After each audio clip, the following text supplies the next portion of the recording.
MST-CET cap राऊंडसाठी होणारे document verification आता लवकरच सुरू होईल. या डॉक्युमेंट व्हेरिफिकेशनमध्ये तुम्हाला कोणते डॉक्युमेंट्स महत्त्वाचे आहेत किंवा ॲडमिशन प्रोसेस दरम्यान जे काही डॉक्युमेंट्स लागतील या संपूर्ण डॉक्युमेंटची लिस्ट आणि ते कुठे काढायचे याबद्दल हा आपण व्हिडिओ बनवत आहोत. जर तुमच्याकडे हे डॉक्युमेंट्स नसतील तर लवकरात लवकर ते काढून घ्या किंवा त्या डॉक्युमेंट्सची स्लिप तरी कमीत कमी मिळवा, कारण जर हे डॉक्युमेंट्स तुमच्याकडे नसतील तर तुमचं ॲडमिशन कॅन्सल देखील होऊ शकतं किंवा तुम्ही जर कॅटेगरीमध्ये असाल तर तुमचं ॲडमिशन हे ओपन कॅटेगरीमध्ये कन्वर्ट होऊ शकतं. तर सर्वात पहिले महत्त्वाचे डॉक्युमेंट म्हणजे 10th आणि 12th मार्कशीट आणि सर्टिफिकेट. आता बऱ्याच विद्यार्थ्यांना हे कन्फ्युजन असते की मार्कशीट आणि सर्टिफिकेट ह्या दोन वेगवेगळ्या गोष्टी आहेत का. तर महाराष्ट्र बोर्डमध्ये मार्कशीट आणि सर्टिफिकेट हे वेगळे वेगळे इश्यू केले जाते. मार्कशीट तुमच्या सर्वांकडे असेलच, पण सर्टिफिकेट हे थोड्या दिवसांनंतर जनरली 1-2 महिन्यानंतर हे कॉलेजेस किंवा शाळेमध्ये येतात. तर हे सर्टिफिकेट देखील घेऊन ठेवा. आता दुसरा प्रश्न म्हणजे की हे दोन्ही मॅन्डेटरी आहे का, तर नाही. मार्कशीट हे मॅन्डेटरी आहे, सर्टिफिकेट जरी नसेल तरी चालेल. पण जर मार्कशीटवर तुमची पूर्ण इन्फॉर्मेशन दिलेली नसेल तर मग सर्टिफिकेट हे तुम्हाला एक सपोर्टिंग डॉक्युमेंट म्हणून हेल्प करू शकतं. त्यामुळे दोन्ही डॉक्युमेंट काढून ठेवा आणि दोन्ही तेवढेच महत्त्वाचे आहेत. आता CBSE आणि ICSE बोर्डमध्ये जनरली हे दोन्ही डॉक्युमेंट एकाच मार्कशीटमध्येच सर्टिफिकेट पण इश्यू केलेलं असतं. तुम्ही एकदा तुमच्या मार्कशीटवर चेक करा की सर्टिफिकेट लिहिलेलं आहे की नाही. जर लिहिलेलं असेल तर मग तुम्हाला वेगळं अजून सर्टिफिकेट काही मिळणार नाही, आणि जर नसेल तर मग सर्टिफिकेट तुम्ही रिस्पेक्टिव्ह तुमच्या कॉलेजमधून किंवा शाळेतून घेऊन ठेवा. जर बाकीचे महाराष्ट्र स्टेट बोर्ड किंवा CBSE आणि ICSE यापेक्षा जर कोणता वेगळा बोर्ड असेल म्हणजे दुसऱ्या राज्यांचा, तर मग तुम्ही मार्कशीटवर एकदा चेक करा की सर्टिफिकेट लिहिलेलं आहे की नाही. ओके.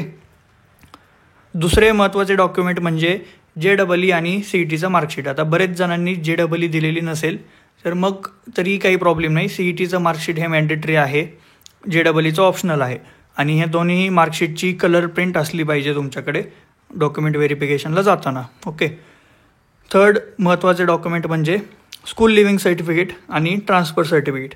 आता ह्या दोन वेगवेगळ्या गोष्टी आहेत का, तसं आपण बघायला गेलं तर या दोन्ही सेमच गोष्टी आहेत, पण जो टाईम असतो तो टाईम ह्या दोन्ही डॉक्युमेंट्सला डिफरंट बनवतो. पहिली तर जर तुम्ही तुमचा कोर्स पूर्ण न करता मध्येच जर तो कोर्स सोडून दुसऱ्या इन्स्टिट्यूटमध्ये किंवा दुसऱ्या कॉलेजमध्ये ॲडमिशन घेत असाल तर त्याला ट्रान्सफर सर्टिफिकेट म्हणतात. आणि जर तुम्ही तुमचा कोर्स पूर्ण केला असेल त्यानंतर जे मिळणारं डॉक्युमेंट असतं त्याला स्कूल लिव्हिंग सर्टिफिकेट किंवा कॉलेज लिव्हिंग सर्टिफिकेट असं आपण म्हणतो. ओके. मग आता तुम्हाला स्कूल लिव्हिंग सर्टिफिकेटच मिळेल, ते तुम्ही घेऊन ठेवा. स्कूल लिव्हिंग सर्टिफिकेटमध्ये तुमची पूर्ण डिटेल्स ह्या बरोबर असल्या पाहिजे. रेसिडेन्स, त्यानंतर मदर टंग, बर्थ डेट आणि बर्थ प्लेस या गोष्टी बरोबर असल्या पाहिजे. पुढचं महत्त्वाचं डॉक्युमेंट म्हणजे migration certificate.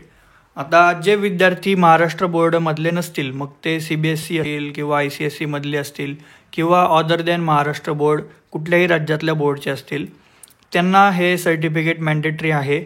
At the time of document verification म्हणजेच स्क्रुटिनिटी सेंटरमध्ये हे नसले तरी चालेल, पण जेव्हा तुम्ही ॲडमिशन घ्याल तेव्हा हे सर्टिफिकेट महत्त्वाचं आहे. हे सर्टिफिकेट नक्की का लागतं, तर तुम्ही तुमची रिस्पेक्टिव्ह युनिव्हर्सिटी किंवा बोर्ड चेंज करत असाल तर तेव्हा हे सर्टिफिकेट महत्त्वाचं आहे. ओके. त्यामुळे हे देखील तुम्ही घेऊन ठेवा. आता हे कुठं मिळतं, तर जर तुम्ही CBSE ICSE बोर्डचे असाल तर कधीकधी ते ऑनलाईन मिळून जातं इझिली. नाही मिळालं तर मग तुम्ही त्या बोर्ड ऑफिसमध्ये जाऊन तुम्ही हे सर्टिफिकेट घेऊ शकता. ओके. त्यानंतर गॅप सर्टिफिकेट. आता ज्या विद्यार्थ्यांनी ड्रॉप घेतलेला आहे किंवा 1-2 वर्षाचा गॅप आहे तर अशा विद्यार्थ्यांना हे गॅप सर्टिफिकेट हे कंपल्सरी आहे. आता गॅप सर्टिफिकेट कुठं बनवतात आणि कसं बनवतात, तुमच्या एरियामध्ये कोणीही नोटरी असलेला वकील हे असतील तर त्यांच्याकडे पण तुम्ही ॲफिडेविट बनवून घेऊ शकता. त्यानंतर जर तुम्ही पार्शल ड्रॉपर असाल, म्हणजे जर तुमचं ॲडमिशन ऑलरेडी फर्स्ट इयरमध्ये आहे पण परत तुम्ही CET किंवा JEE दिली आणि तुम्हाला आता त्या बेसिसवर ॲडमिशन घ्यायचं असेल तरी देखील तुम्हाला हे गॅप सर्टिफिकेट मॅन्डेटरी आहे. तुम्ही पण हे सर्टिफिकेट बनवून घ्या. ओके. त्यानंतरचं महत्त्वाचं डॉक्युमेंट म्हणजे एज, नॅशनॅलिटी आणि डोमिसाईल. या तिन्हीचं एक कंबाईन सर्टिफिकेट असतं, तेच प्रिफर करा. वेगवेगळं बनवणं काही योग्य नाही. हे आता कुठं बनवलं जातं तर तुमच्या तहसील ऑफिसमध्ये हे सर्टिफिकेट बनतं. जे students other than Maharashtra state आहेत त्यांच्यासाठी नॅशनॅलिटी हे मस्ट आहे, कारण जे महाराष्ट्रातले आहेत ते तर ऑब्वियसली त्यांना त्यातच ते मिळून जाईल. पण जर तुम्ही अदर दॅन महाराष्ट्र स्टुडंट असाल तर तुम्ही नॅशनॅलिटी सर्टिफिकेट हे नक्की काढा. आता डोमिसाईलमध्ये बऱ्याच जणांना खूप जास्त डाऊट आहेत. मी एक थोडक्यात सांगतो. डोमिसाईलचे ABCDE हे असे 5 टाईप MSTCETच्या इन्फॉर्मेशन ब्राउचरमध्ये दिलेले आहेत. आता याबद्दल अनेक डाऊट आहेत, पण जे विद्यार्थी महाराष्ट्रामध्ये शिकलेले आहेत आणि ज्यांचा जन्म महाराष्ट्रामधलाच आहे अशा विद्यार्थ्यांना काळजी करण्याचं कारण नाही. जरी तुमच्याकडे डोमिसाईल नसेल तरी जर तुमचं 11वी-12वीपर्यंतचं शिक्षण महाराष्ट्रात झालं असेल आणि तुमच्याकडे बर्थ सर्टिफिकेट किंवा स्कूल लिव्हिंग सर्टिफिकेट ज्यावर बर्थ प्लेस मेन्शन आहे हे तुम्हाला चालून जाईल. तरी पण तुम्ही डोमिसाईल काढूनच घ्या, कारण पुढे स्कॉलरशिपच्या टायमिंगला हे डोमिसाईल सर्टिफिकेट तुम्हाला लागेलच. ओके. आता मग राहिला विषय बाकीच्यांचा. जर तुमचे पॅरेंट्स महाराष्ट्रातले असतील, म्हणजेच महाराष्ट्राचं डोमिसाईल जर तुमच्या पॅरेंट्सचं असेल तर तुम्ही क्लास बीमध्ये कॅटेगराईज व्हाल. त्यानंतर जे C आणि D आहे ते गव्हर्मेंट नोकरीवाले जे कोणी पॅरेंट्स असतील त्यांच्यासाठी आहे. म्हणजे जर तुमचे पॅरेंट्स सेंट्रल गव्हर्मेंटमध्ये काम करत आहेत सध्या आणि त्यांची पोस्टिंग नीट आहे का, त्यांची पोस्टिंग जर महाराष्ट्रात असेल तरच तुम्हाला ॲडमिशन मिळू शकेल. सेंट्रल गव्हर्मेंटवाल्यांसाठी सांगतो आहे मी. ते सर्व ग्रुप Cमध्ये त्यांना कॅटेगराईज केलेलं आहे इन्फॉर्मेशन ब्राउचरमध्ये डोमिसाईलच्या. ओके. D क्रायटेरियामध्ये जर तुमचे पॅरेंट्स महाराष्ट्राचे सर्वंट आहेत, म्हणजे महाराष्ट्र गव्हर्मेंटचे सर्वंट आहेत, महाराष्ट्रामध्ये पोस्टिंग झाली असेल किंवा महाराष्ट्रातच असेल असं काही त्यात मेन्शन नाही आहे. पण जर महाराष्ट्र गव्हर्मेंटचे तुम्ही सर्वंट असाल तर तुम्ही टाईप Dमध्ये क्लासिफाय व्हाल. आता टाईप E काय आहे तर जे विद्यार्थी महाराष्ट्र-कर्नाटका बाउंड्रीमध्ये राहतात, म्हणजे ज्याला आपण हैदराबाद कर्नाटका रिजन देखील म्हणलं जातं, या रिजनमध्ये जर तुम्ही असाल, तुमचं डोमिसाईल भले तिथले असेल पण तुमची जर मदर टंग मराठी असेल तर तुम्ही टाईप Eमध्ये कॅटेगराईज केले जाल आणि तुम्ही देखील महाराष्ट्रातील स्टेट लेवल सीटसाठी इलिजिबल असाल. ओके. त्यानंतरचं महत्त्वाचं डॉक्युमेंट म्हणजे इन्कम सर्टिफिकेट. आता इन्कम सर्टिफिकेट हे ओपन कॅटेगरीच्या मुलांना खूप महत्त्वाचं आहे. जर तुमच्याकडे 8 लाखापेक्षा कमी असलेलं उत्पन्नाचं सर्टिफिकेट नसेल तर तुम्हाला स्कॉलरशिप मिळणार नाही. आणि जर 8 लाखापेक्षा कमी असेल तर तुम्हाला SC, BC, SBC बाकी ज्या काही स्कॉलरशिप आहेत त्या सर्व मिळून जातील. ओके. Next is EWS. आता EWS सर्टिफिकेट हे 2 प्रकारचं असतं. एक सेंट्रल आणि दुसरं स्टेट. CETसाठी स्टेट लेवलचं EWS सर्टिफिकेट मॅन्डेटरी आहे आणि हे आता कुठं काढायचं तर हे देखील तहसीलदार ऑफिसमध्ये आरामात निघून जाईल. जर तुम्ही EWS सर्टिफिकेट काढलं तर तुम्हाला फी भरताना डायरेक्टली 50% भरावे लागेल. आणि जर हे EWS नाही काढलं आणि फक्त ओपन कॅटेगरी आहे आणि 8 लाखपेक्षा कमी उत्पन्न आहे तर मग तुम्हाला EBC स्कॉलरशिप मिळेल, ज्यामध्ये तुम्हाला पूर्ण फीज आधी कॉलेजमध्ये भरावी लागेल. मग थोड्या दिवसांनी स्कॉलरशिपचा फॉर्म भरल्यानंतर तुमच्या अकाउंटमध्ये सरकारकडून पैसे येतील. ओके. आणि EWSसाठी 10% सीट्स या रिझर्वड आहेत. नेक्स्ट डॉक्युमेंट हे ओपन EWS SC ST या कास्ट किंवा ह्या कॅटेगरीज सोडल्या तर त्यांच्यासाठी आहे. मग त्यामध्ये OBC आले, SBC, NTC, VJNT या सर्वांसाठी. तर तुम्हाला कास्ट सर्टिफिकेट, कास्ट व्हॅलिडिटी आणि कास्ट नॉन क्रिमिलियर या तिन्ही गोष्टी मॅन्डेटरी आहेत. यापैकी जर एकही गोष्ट तुमच्याकडे नसेल तर तुम्ही डायरेक्टली ओपन कॅटेगरीमध्ये कन्वर्ट व्हाल. आता नेक्स्ट पॉईंट असा आहे की तुमच्याकडे जर हे सर्टिफिकेट नसेल पण त्याची स्लिप असेल तर कुठपर्यंत चालेल. जेव्हा तुम्ही डॉक्युमेंट व्हेरिफिकेशनसाठी जाल तेव्हा या स्लिपवर देखील तुमचं काम चालून जाईल. पण जेव्हा ॲडमिशन घ्यायची वेळ येईल तेव्हा तुम्हाला हे सर्टिफिकेट लागेल, म्हणजे लागेलच. तेव्हा जर ते सर्टिफिकेट अवेलेबल झालं नाही तर तुमचं ॲडमिशन कॅन्सल होऊ शकतं. ओके. पुढचं महत्त्वाचं डॉक्युमेंट हे SC आणि STसाठी. तर SC आणि STसाठी जे एक्स्ट्रा डॉक्युमेंट आहे ते कास्ट सर्टिफिकेट आणि कास्ट व्हॅलिडिटी एवढंच आहे. नॉन क्रिमिलियर हे SC STसाठी मॅन्डेटरी नाही आहे. ओके.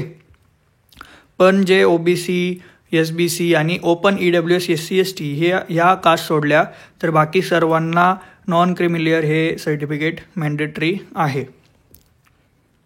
11वं महत्त्वाची जी कॅटेगरी आहे ती मायनॉरिटी कॅटेगरी. मग त्यात लिंग्विस्टिक असेल किंवा रिलिजियस मायनॉरिटी असेल. आता मायनॉरिटी सर्टिफिकेट किंवा लिव्हिंग सर्टिफिकेट ज्यामध्ये तुमचं मायनॉरिटी तुम्ही आहात म्हणून असं असलेलं डॉक्युमेंट असेल तर ते चालून जाईल. त्या व्यतिरिक्त ॲफिडेविट तुम्हाला बनवावं लागेल. ॲफिडेविट किंवा सेल्फ डिक्लेरेशन ज्याला आपण म्हणतो, हे पण तुम्ही तुमच्या एखाद्या नोटरी असलेल्या लॉयरकडून करून घेऊ शकता. किंवा तुमच्या रिलिजियस कम्युनिटीचं जे काही सेंटर असेल किंवा ट्रस्ट असेल किंवा कम्युनिटी हेड जे काही असतील तुमच्या कम्युनिटीचे, त्यांच्याकडून देखील तुम्हाला हे असे एक लेटर मिळू शकेल ज्याचा उपयोग तुम्ही मायनॉरिटी आहात हे प्रूव्ह करण्यासाठी करू शकता. या व्यतिरिक्त तुम्हाला देखील डोमिसाईल सर्टिफिकेट हे महाराष्ट्राचं मॅन्डेटरी आहे. ओके. त्यानंतर डिफेन्स कॅटेगरी.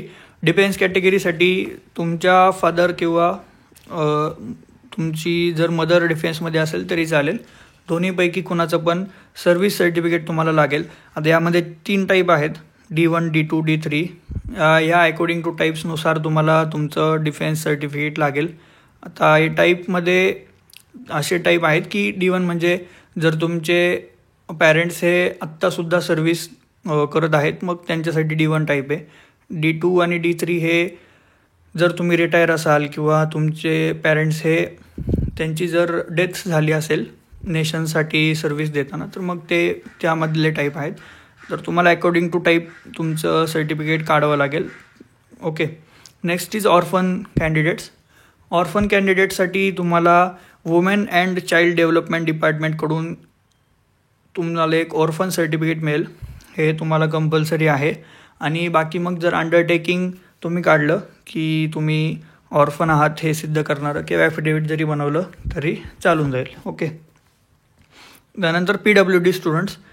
आता PWD स्टुडंटसाठी महत्त्वाचा क्रायटेरिया म्हणजे 40% डिसॅबिलिटी असणारा. जर तुमची डिसॅबिलिटी 40%पेक्षा कमी असेल तर मग तुम्हाला हे सर्टिफिकेट मिळणार नाही. हे सर्टिफिकेट तुम्ही कुठलाही ऑथोराइज्ड मेडिकल बोर्ड असेल किंवा डिस्ट्रिक्ट डिसॅबिलिटी असेसमेंट बोर्ड असेल किंवा गव्हर्नमेंट मेडिकल कॉलेज असेल किंवा हॉस्पिटल असेल इथून तुम्हाला हे सर्टिफिकेट मिळून जाईल. 15वं महत्त्वाचं डॉक्युमेंट म्हणजे आधार कार्ड. आधार कार्ड हे आयडेंटिटी आणि ॲड्रेस प्रूफसाठी महत्त्वाचं आहे आणि कंपल्सरी देखील आहे. या व्यतिरिक्त जेव्हा तुम्ही डॉक्युमेंट व्हेरिफिकेशनसाठी जाल तेव्हा तुम्हाला 4 फोटोज आणि मी आत्ता जेवढे डॉक्युमेंट सांगितले ह्या सर्व डॉक्युमेंट्सच्या झेरॉक्स याचे 4 सेट हे तुम्ही घेऊन जावा. कारण हे तुम्हाला लागतीलच. कारण तिथे ते एक सेट त्यांच्याकडे ठेवून घेतात आणि एक सेट हे तुम्हाला देतात स्टॅम्प मारून.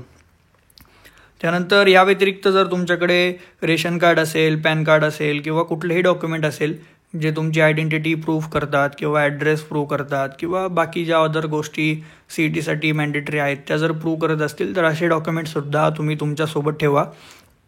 भले हे डॉक्युमेंट मॅन्डेटरी नाहीत पण तरी हे सर्व डॉक्युमेंट तुमच्यासोबत असू द्यात. आता बरेच जण मला खूप सारे डाऊट्स विचारतात की मला 30% आहेत, 15% आहेत, 50% आहेत, मला टेक्निकल ब्रांचेसमध्ये ॲडमिशन मिळेल का? तर अशा सर्व विद्यार्थ्यांना मला सांगायचं आहे की आपली पर्सनल काउन्सिलिंगची बॅच आहे. या बॅचमध्ये तुमचे कितीही पर्सेंटाईल असले, भले तुमचे 0.01% जरी असले तरी तुमचं 100% ॲडमिशन करून घेण्याची जबाबदारी ही आम्ही देतो. तुम्हाला कुठली ना कुठली ब्रांच आणि कुठलं ना कुठलं कॉलेज 100% अलॉट होईल अशी लिस्ट आम्ही तुम्हाला प्रोव्हाइड करतो. या व्यतिरिक्त जो काही गायडन्स तुमच्या ॲडमिशनसाठी लागेल तो पूर्ण आमच्या पर्सनल काउन्सिलिंगमध्ये प्रोव्हाइड केला जातो. पर्सनल काउन्सिलिंगची फी देखील खूप कमी आहे. एवढी कमी फी कुठल्याच काउन्सिलिंगमध्ये नाही. जर तुम्हाला आपली बॅच जॉईन करायची असेल तर डिस्क्रिप्शनमध्ये व्हॉट्सॲपची लिंक दिलेली आहे आणि माझा पर्सनल नंबर पण आहे. तुम्ही कधीही कॉल करू शकता किंवा मेसेज केला तरी चालेल. ओके. थँक्यू.